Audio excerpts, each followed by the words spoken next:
Hi, I'm Patty from Alderman Farms. Welcome to, I think this is our third video that we're doing in collaboration with the Homesteaders of America for our garden tour. Things have been, well, it's been kind of hot. And things, every year we say, we're going to do better, we're going to do better. Well, you know what?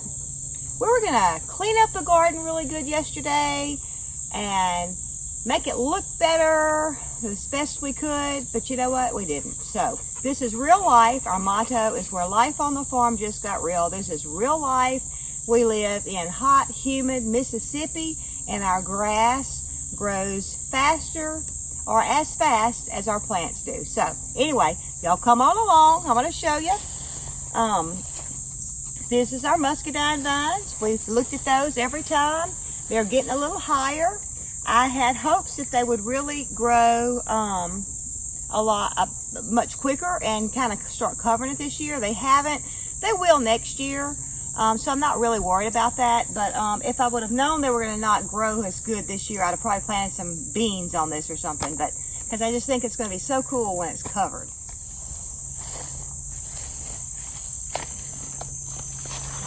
It's a mess in here. I am watching very closely where I step to make sure there's no snake. What we will do is we will take the weed eater and we will weed eat this down. We don't plan on leaving it like this. I have been in full swing with the farmer's market, and it happens every year that once I get really busy with the farmer's market, you know, I have time to come out here and pick and all, but I don't really have time to weed. So I also do baking for the farmer's market. We have the farmer's market twice a week. So therefore, this is how it gets. And so anyway, but here is my tomatoes. If you'll look, they're reaching the ceiling in the high tunnel. I believe it's 17 foot. In the middle. Or something like that. So they're very tall. I can lower them, but you see I'm still having fruit down low. This has been the strangest year for the fruit. Now this is some kind of something, I don't remember what this is, but anyway, the branches, I need to come through and pull off all these branches too. But anyway, it's been so odd. If you'll look, let me step over here. If you'll look at the size of these tomatoes, it's pretty typical. These are called big beef tomatoes, and it's pretty typical as you go up the tomato plant, you have your bigger fruit down low, and as you get higher, you get to the smaller fruit. But if you'll look right here, this is a big old nice sized tomato. But if you'll look right here, you see what I'm having now? I'm having lots of bug problems. That's one thing I haven't been taking the time to do, is to come out and check for worms. And of course, everything is so high up, it would be hard for me to get to them anyway. We do have these on a string, and we can lower the string down. But I had kind of decided that I wasn't going to do that because we've already had a 90-degree day, and I really didn't think it was going to set fruit up high. So I really wasn't going to worry about it. I do plan on coming out here and trying to salvage some of these tomatoes. I still have a lot of them. They're still making a lot of tomatoes up high. You see this one's bent down, but see how high up it's got these tomatoes? I just wasn't expecting that because our days have really gotten hot, but I'm having tomatoes set. And then week before last at the market, I brought some tomatoes that weighed over a pound. And I just wasn't expecting that because they were way up high tomatoes. It's just been really an odd year for tomatoes. This is my sage plant. I don't know if I pointed it out to you before, but I have it just planted down here by the tomatoes. This is not sage. But it is doing amazing. I was really concerned about it because it was really spindly, but it's really filled out and is doing very nice. I wrote it on my hand. I've got 4 rows of tomatoes, and I've sold 390 pounds of tomatoes this year for the market. So I'm very, very pleased with that. Like I said, I plan on getting the grass out of here. I'm planning on planting some peas.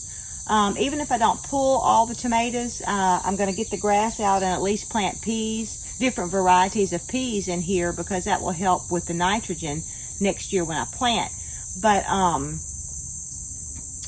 I'm just undecided if I'm going to go ahead and pull my tomatoes down or try and let them ripen. But I do have to work on the grass. But I'm going to show you this. One thing that is good, these old things, This is some kind of weed. I don't know the name of this, but they do get a deep root, but you can pull them up by the root. It's kind of hard, but what I want to show you, not that, because that is very hard. We'll weed eat that down. But in my rows right here, where we're not walking, the grass just comes right out. I just have to take the time to get out here and do it. And this is some carrots that I had planted in with my tomatoes. It seems like they've started growing now. They didn't grow at first, but it's really not hard pulling the weeds out. Like I said, it's just taking the time and getting out here and doing it when I've got a million other things I've got to do. All right, this is my Louisiana purple pod green beans, and you see I need to pick them. They are ready to pick. I have not brought any to the market to just put out to sell because I have standing orders for people. I wrote that down too. I have sold 50 pounds of green beans. I didn't really plant these necessarily for the market. I planted them mostly for us. We have, of course, been eating on them too, and I haven't kept up with the pounds that we've eaten. But I have been able to sell for the market, and you can see they're still making. In fact, before I came over here, I was actually thinking about pulling these out, planting something else here, and planting me a short row of green beans to last me till, till the winter time. But these are still putting out so good, I kind of hate to pull them up because that's going to be a good bit of green beans on here. Another thing I want to show you, this is lettuce that was planted real early on. I've let it go to seed, and I've kind of got it tied up here. And I need to come on and harvest some of these seeds off of here. This lettuce really did good. Can't remember what the name of it is. I planted Japanese long cucumbers, and I only had 3 plants that came up. I planted this whole little section in cucumbers, and this is the only one that came up. That's what I love about this cucumber. It's very long. It makes a really long cucumber, and it has small seeds. It's very, very big. So I really don't need, I planted these for the market because we really don't need a bunch of cucumbers. And you had a pretty good, had some folks that had come to the market looking for yes. them. You had introduced them to them. Yeah, I introduced these to the market. People didn't want to buy them at first because this is the only kind of cucumber I planted for quite a few years. And I would bring my extra, and I would make my pickles out of this and everything. It doesn't make the best pickles because it's not a typical pickling cucumber, and the skin they get kind of soft. But I guess last year or year before last, I was the only one at the market with cucumbers. They just didn't do good with cucumbers, and I did. And people bought my cucumbers, and they've come back asking for more because they really, really liked them. But here is my Monica cucumbers. I have sold about 40 pounds. I mean, 40 pounds? Yeah, 40 pounds of cucumbers off of these plants here. And they need picking again. We have Market Tuesday. So I will bring these to the market. They're not selling so great now. Everybody's got cucumbers coming in, and people's not so hungry for cucumbers. I did make us some pickles. And so I need to make us some more pickles too to have throughout the year. But you can see these bushes are just about spent. They're looking really bad. But that's just what it does here in the hot, humid South. I mean, this is some kind of disease, some kind of fungus. Same thing with my green beans, same thing with the tomatoes. It's just the humidity in here, it just causes this to happen. I could spray fungicides or something like that, but these are just about done. I need to get them out of here and get something else growing. All right, this is the okra that I'm growing. Green velvet okra, and it has done really well. I just have this little piece here, and I have about the same size row at the end of the first tomato row. And so honestly, this has been plenty enough okra for me and Tommy. We're eating it at least twice a week and having it left over. So it's plenty enough. I have some now. I don't know. I was thinking of cutting it up and putting it in the freezer, but we don't have any okra cooked up right now, so I'll probably cook it. So I may need to plant us a little bit more okra than this. Probably a full row of okra in here would be enough for me and Tommy to eat and to put some in the freezer. Right now, I'm not able to put any in the freezer.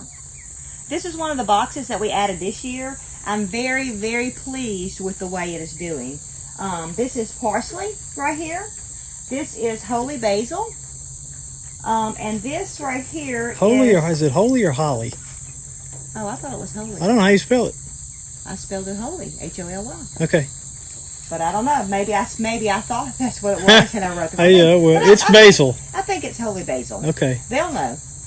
This is a sweet pickle pepper. I've never grown it before. It's doing wonderful. This is one of the ones that we got from Thomas Jefferson when we went and visited Monticello. Monticello. Yeah.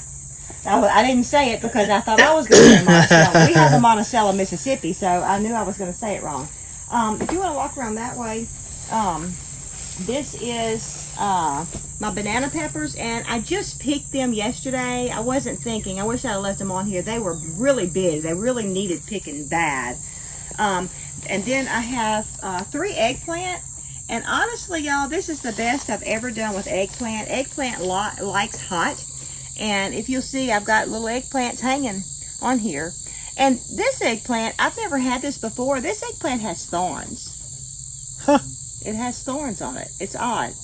And I don't know if you're going to be able to see from there. This is the bell pepper, and I picked 2.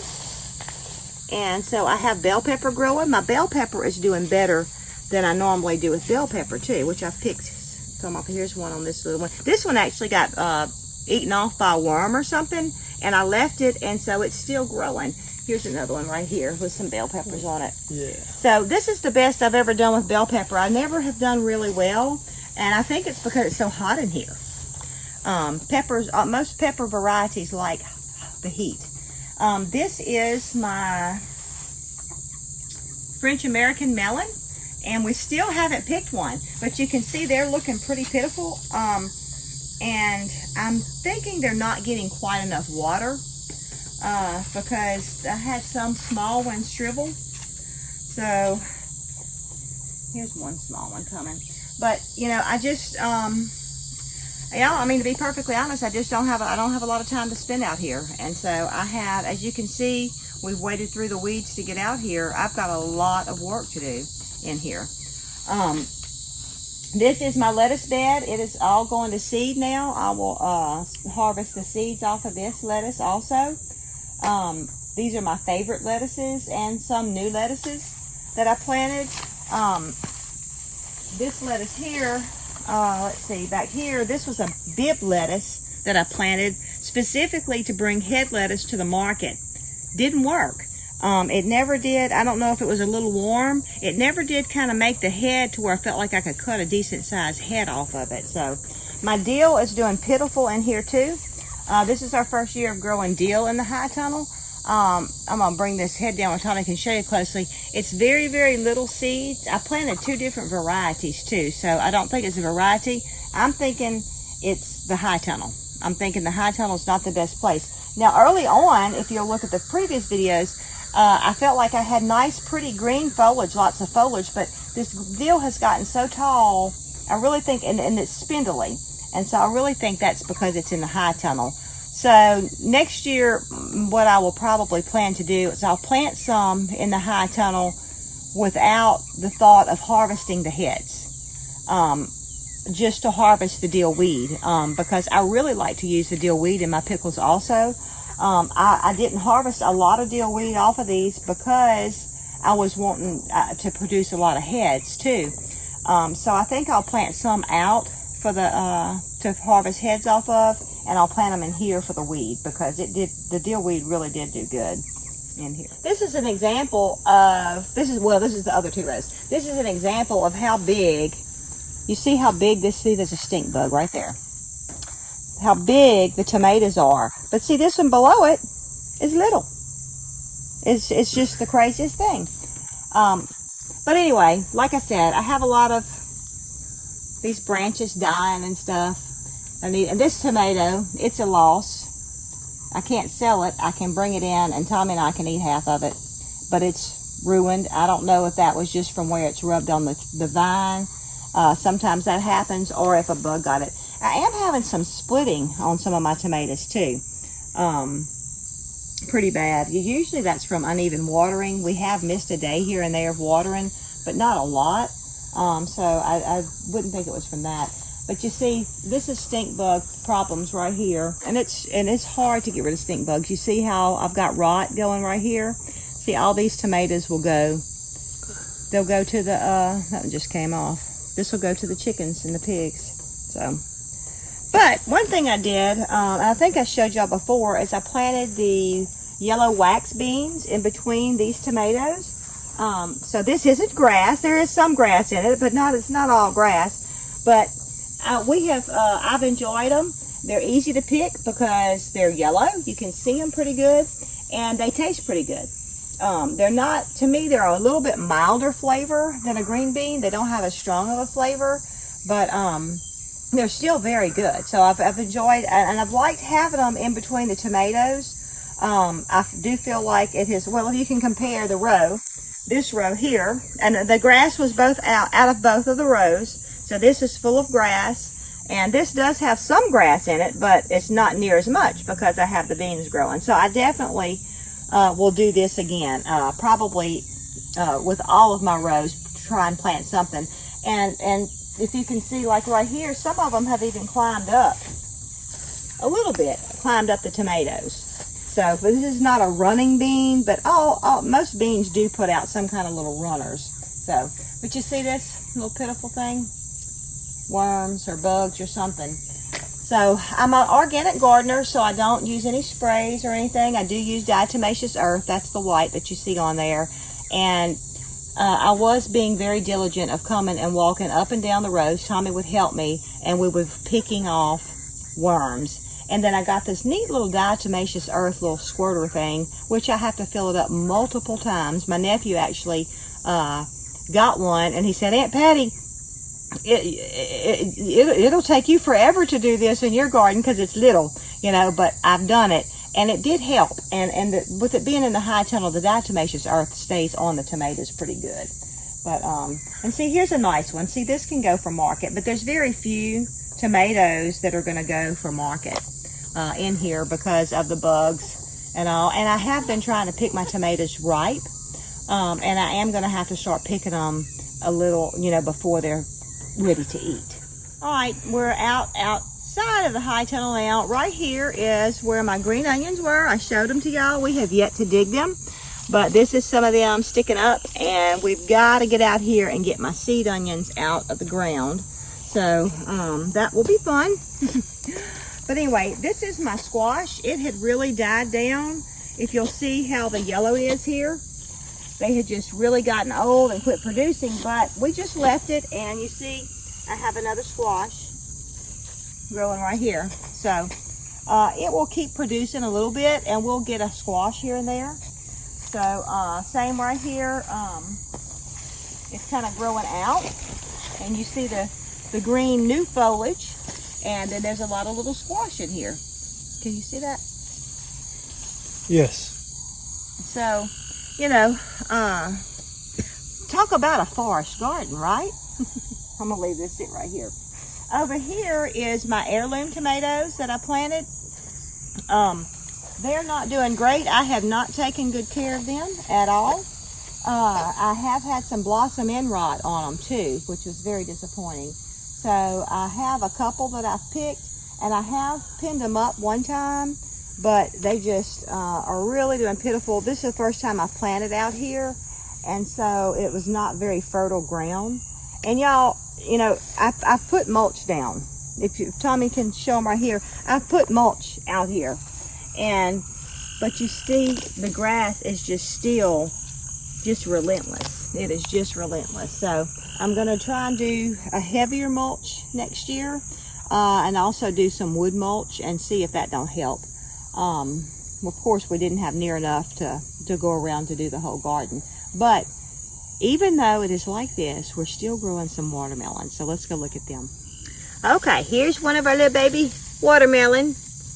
It's called Moon and Stars, and you see the little light yellow spots on there? That's why it's called Moon and Stars, because it has all those little things on there. So we have a few, not many. She only planted 8 plants, so hopefully they'll get a little bigger and we'll get to eat them. I want to show you the garlic. I have picked some garlic, or dug some garlic. And these are like garlic seeds. You can plant them too. This was the blossom or bloom that was on top. And I have dug up a little bit of garlic. One thing that was odd about it, it was like, you know how it comes with the skin on and everything. It really didn't have that skin on the outside of it. So I'm thinking it's because I've left it in the ground too long. I don't know. But it was still good and real garlicky. We do have a few little cantaloupe here growing too. That's odd shaped. I've never grown watermelon and cantaloupe, but I would like to be successful at it. But if we get to eat them, they're just going to be oddly shaped because they're not perfectly round like the ones Mr. Moak grew. These are some seeds that I saved from a man that comes to the farmer's market named Mr. Moak. And so, but hopefully he'll be at the market soon and I can get some of his. This is my green beans that I got from Old Alabama Gardener. And I have picked them once. Rattlesnake beans, huh? Yeah, they're rattlesnake pole beans. And I've never grown them because I don't like their name, because I don't like snakes. But anyway, I got these from him, and so I have grown these, and I'm gonna pick them another time, and then I'm gonna cook them, see how we like them, and then I may let some go on and go to seed where I can have some more from him. We do have an addition to our high tunnel and garden area, and they are a new laying flock of hens. And if they've been paying attention, they've already saw them when you were looking at your lettuce. Oh, true. So this is some chickens that we hatched out. They're, I don't know how old they are. They're 4 or 5 months old, I think. Anyway, this was our potato row here. And what we're going to do is we're going to walk the house down the row to where they can really get the grass down. And they have this electrified netting fence. And we actually got one that's 48 inches tall. We use Premier netting. Premier One supplies. Yeah, Premier One. It's really good and it works. It keeps them in. We had some that was 42 inches tall and we had them get out. We've had 2 get out, and so we want to make sure. And that's never happened before. No, it never has, but we did not cut these wings on these chickens, and so they had those muscles and the flight things, where they could get a jump up and everything. So, and it may have been an accidental getting out, but anyway, so we have them in here to help us out with the grass and with the fertilization and everything, and so we won't put them inside the high tunnel, but we'll use them in strategic areas. And also there's quite a few roosters, about 5 or 6 from what I can tell, and so we probably won't keep roosters with them. If we do, we may keep one, so there'll be some meat for us too. But anyway, so I'm enjoying having them over here at the high tunnel too. Well, thank you for joining me in our garden tour, and thank you Homesteaders of America for letting us be a part of this. We really appreciate it, and we're looking forward to seeing y'all next month.